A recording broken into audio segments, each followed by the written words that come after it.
para later on, walang magrareklamo sa mga stakeholders, yun na rin sa ating mga membro, sa ating mga pasyente, sa mga Pilipino po. Kasama na po ang ating mga batas dito, makakaroon ng magandang sistema at understanding on how are we going to run universal healthcare. Okay, yes, ma'am. Sa mga OFW, sir, paano sila mag-claim? Pareho rin ba kapag claim? Halimbawa, doon sila na All they have to do, connect na hospital opo, doon. may mga nakapost na ba na? Yes, may mga, ang kasama ko sa universal healthcare law natin yan, no? Maglalagay ho tayo ng mga foreign posts sa areas na kung saan maraming Pinoy, no? So, yung servisyo nakakarating po doon, talagang universal healthcare po ito. At kung ma-admit sila, yes, mapo-cover. Ang kailangan lang nila is to yung documents na na-admit sila at kung bayad man sila doon, ibibigay po natin sa ating mga sa ating mga OFWs ang coverage po na kung saan nagkasakit sila at yung ang naggasto sila, yung na-cover doon sa lugar kung saan sila naninirahan sa ibang bansa. For now, alam niyo po, ito po ha, ang gagawin natin ngayon, dahil po sa UHC, currently case rate po tayo. Later on, but I think we cannot readily apply it in the other countries kasi meron silang sariling, kagaya sinabi niyo kanina, UHC na coverage. Hopefully, sana makover rin tayo doon ng mga taga-ibang lugar, no? Na nag-accommodate sa ating mga OFWs. But in our case, nakukover natin sila. Kung magkano yung kanilang ginastos sa gamot at laboratorio at konsultasyon, kung ano mang case rate po natin, ibibigay po natin sa ating kababayan na nagkaroon ng sakit sa ibang lugar. Sir, meron ba tayong mga PhilHealth na sa labas? Sa mga bansa, sir? May 10 na po tayong nakalinya at looking forward na maging successful ang implementation po sa site ngayon at i-allow tayo ng consul mismo na magkaroon tayo ng opisina para maservisyon natin yung Sir, ating saan po mga yung kababayan. 10 posts? Sa Saudi, UAE, Hong Kong.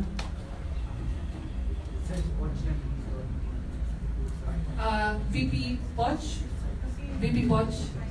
can you please help answer the question? Yung 10 daw, nasa yung 10? Ano pa yung ibang lugar? Post abroad. Punta pa lang yan. Ay, wala pa, sir. Plano mo. Sa plano po natin ng overseas expansion, 2 phases po ito at ipopropose po namin ito for approval ng ating PhilHealth Board sa 28. At yung na-mention ko na yung UAE, Saudi, Hong Kong, ano pa ibang lugar? Meron po tayong mga pinaplanong expansion sa Asia continent, Asian continent, Southeast and East, kasama po dyan ng Korea, Hong Kong. Ang Hong Kong actually po ay na-aprobahan na. Hinihintay na lang natin yung deployment ng 2 tao natin doon. Singapore, sa Middle East naman po, Saudi Arabia, Qatar, UAE, Kuwait, Bahrain, Oman. Meron din po tayong pinaplanong office na ilalagay sa Europe, sa Italy po yan, at sa UK. Kasi maraming mga Pilipino rin po ron. At sa North America naman po, Canada at sa US. So yun po, ang deployment po natin ay in 2 phases. The first phase po ay starting this year until 2023. And then the next phase will be 2024 to 2025. So ganun po. Thank you, Doc Poch. Any other questions? Questions? Ulitin niyo ba yung question? Meron? Mamaya pa. Ayun na. Para marinig na lahat. Para ma-share sa lahat. Hindi raw na-mention ni Coach yung UAE at Saudi Arabia. Ano na-mention ni Sir? Ano na-mention ni Sir? Oh. So, questions pa?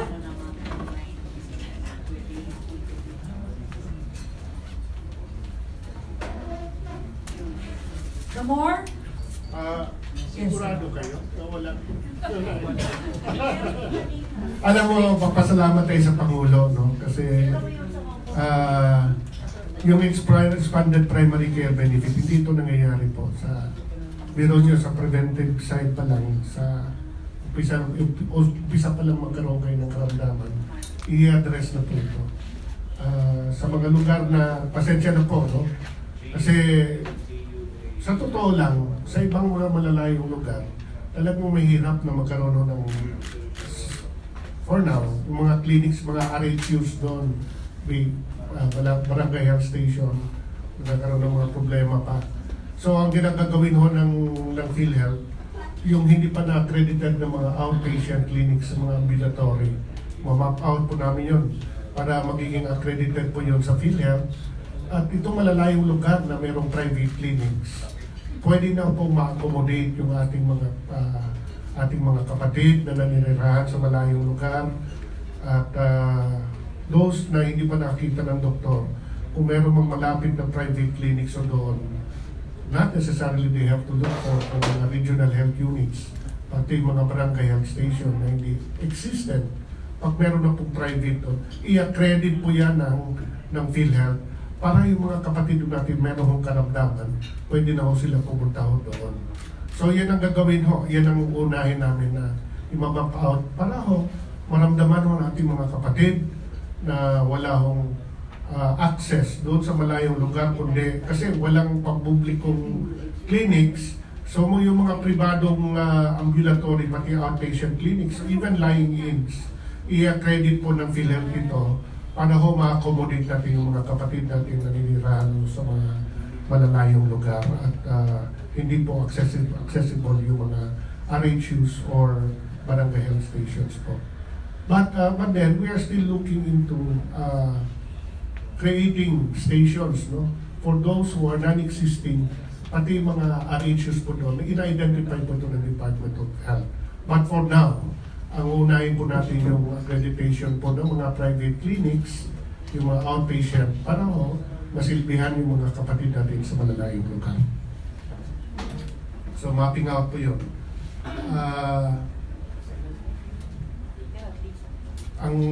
Yun kasi ang isang kwento doon pagka pumupunta maluban yung karamdaman ng pasyente. So doon pa lang sa area na yun, na-address na ho natin.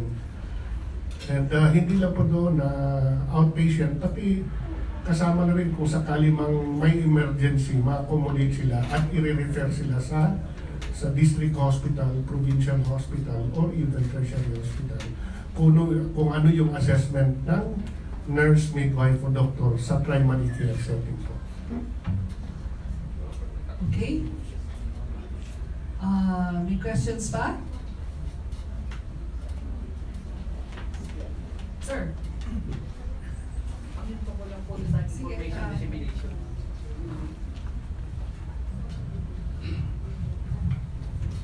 Good morning po, Ben Briones po ng Philippine Messages. Sir, yung tungkol lang po sa information dissemination about doon sa PhilHealth, kung meron tayo.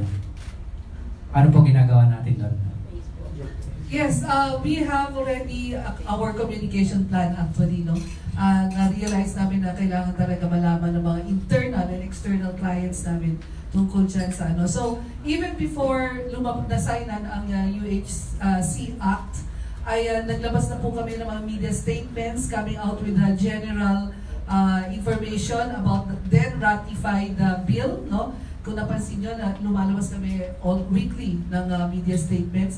Internally po, we considered very important na malaman ng aming mga employees ang aming ang aming mga everything about UHC dahil malaki ang role namin dyan. No? So ongoing po yun, nag-orient na kami ng mga key officials and the key officials will orient people down the line until the last person in all our regions will know about universal healthcare. Lalo na ngayon na na-sign na.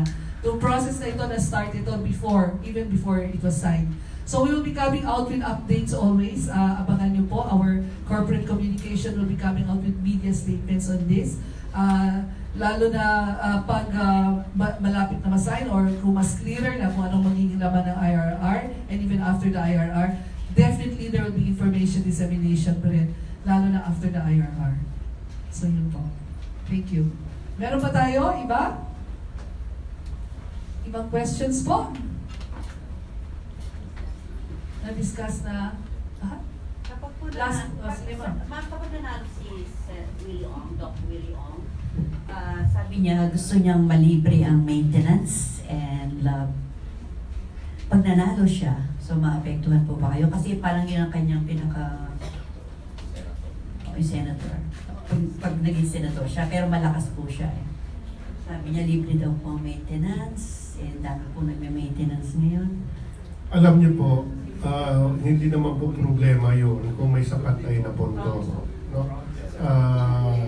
Sa ngayon, yung first na consultation sa PCB, Primary Care Benefit o package, libre.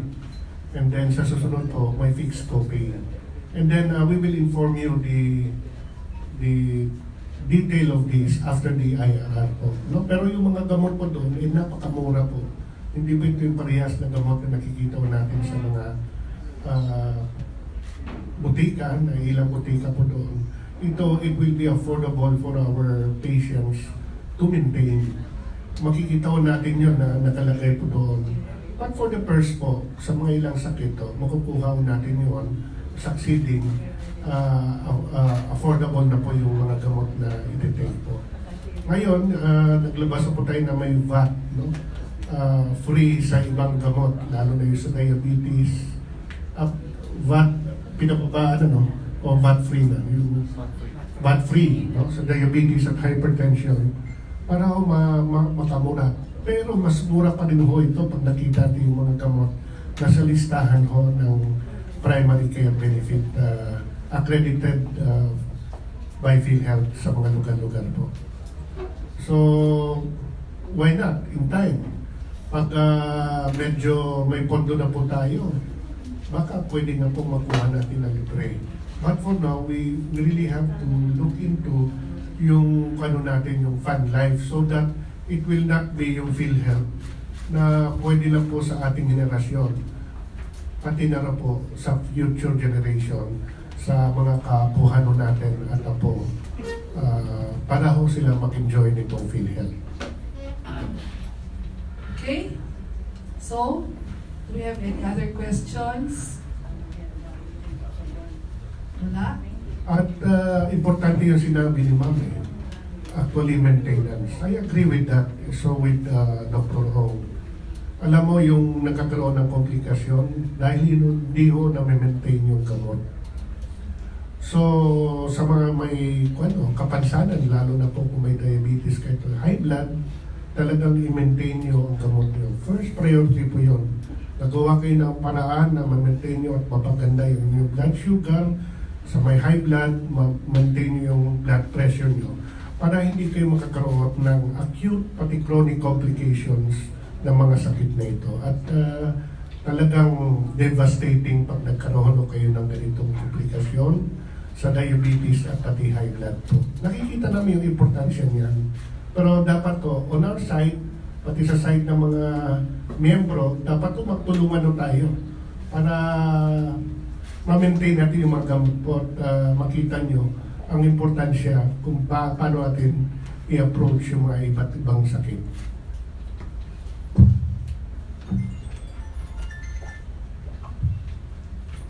Any other questions?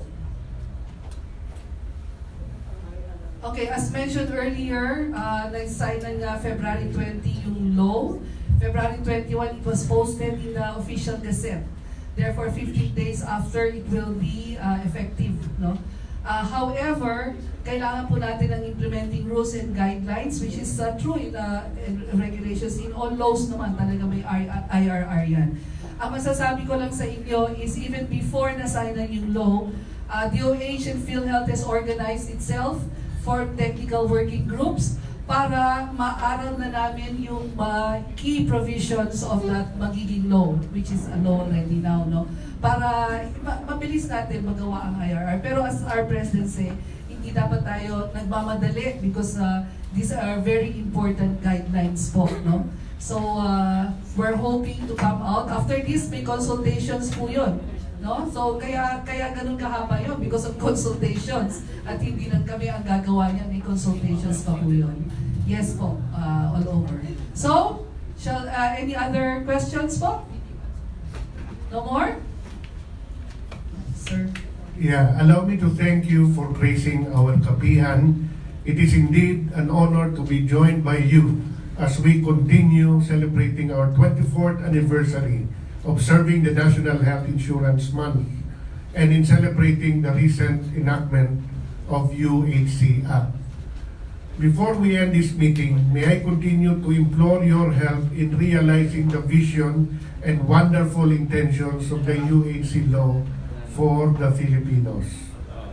Much has been said about UHC and how it will revolutionize the Philippine health sector.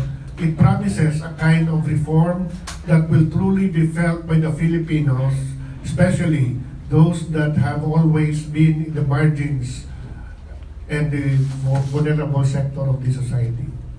Malaki po ang magagawa ng pagkakaisa at pagtutulungan natin para mangyari ang hinahangad ng UHC na mabigyan ng karampatang serbisyo pangkalusugan ng Pilipino saan man siya naroroon, anuman ang kanyang katayuan sa buhay at anuman ang karamdaman mayroon siya. Sa UHC, wala na pong Pilipino ang mapagkakaitan ng serbisyong kailangan niya. That is what we meant by PhilHealth being the great equalizer of men.